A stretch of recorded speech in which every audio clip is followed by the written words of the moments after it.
دین سوات میں یتیم بچوں کو سپورٹ کرنے کے لیے اسکول کے طالب علموں نے رمضان سے پہلے مہم کا آغاز کر دیا۔ مزید تفصیلات جانتے ہیں سوات مدین سے ریاض احمد کی اس رپورٹ میں۔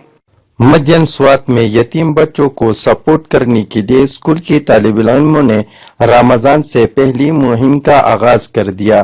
سوات کے غیور طالب علموں نے اس وقت جذبہ نثار کے ساتھ یتیم بچوں کو مدد کے لیے میدان میں اتر آئے ہیں۔ یتیم بچوں کو سپورٹ کرنے کے لیے اہل علاقے نے بھی طالب علموں کے ساتھ مہم میں بھرپور حصہ لیا اور انہیں سپورٹ کیا۔ میں اربن سوسائٹی کا ڈائریکٹر ہوں اور ہم یہ اربن سوسائٹی میں یتیم بچوں کو کپڑے اور ایجوکیشن کے لیے پیسے دیتے ہیں۔